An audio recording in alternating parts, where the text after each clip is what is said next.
Ini itu ibu istinja. Arti istinja.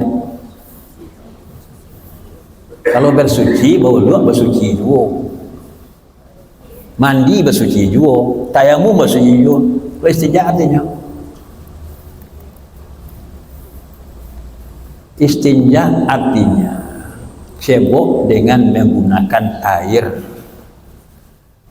Kau ilmu saya tak banyak buku yang mengurai itu. Istinja artinya cebok, alat bersucinya air. Tapi kalau tisu namanya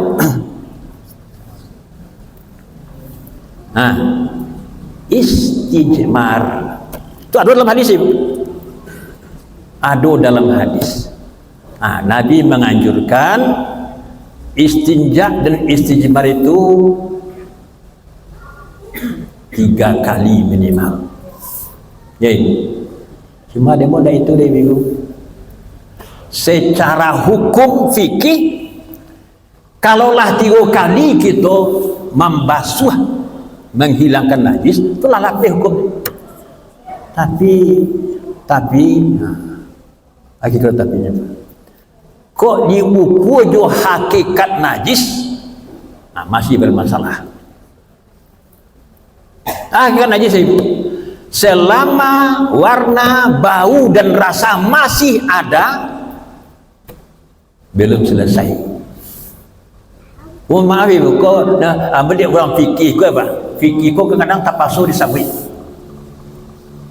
Jadi orang ada yang masih sampiang sarap telanjang. Aku tu beri fikir nak masih sampiang. Dak tiba bola di kawan.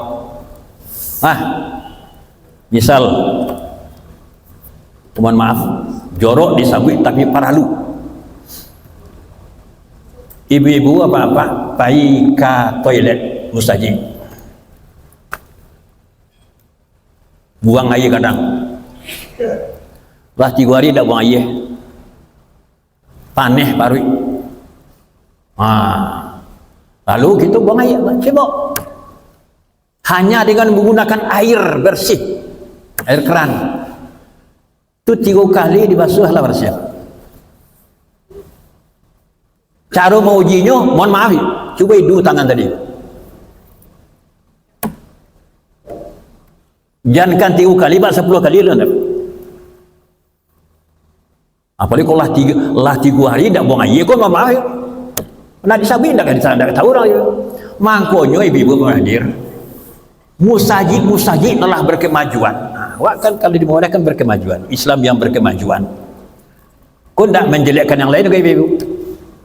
Kau paham berkemajuan dan aku akal dan pengalaman sangat berfungsi. Pengalaman ibu, kalau di Singapura mahajah 128 tiuk toilet itu ada sabun ibu, sabun cair di situ tangan air. Kalau kita cebok pakai sabun, apalagi sabun khusus, baru hilang. Tapi kalau air saja lamoi.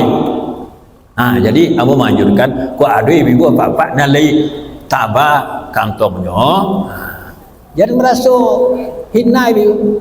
Magiah masih dakahkan sabun dengan kotak khusus di toilet, di WC umum, itu luar biasa inilah Allah. So tergantung di situ keabsahan ibadah orang.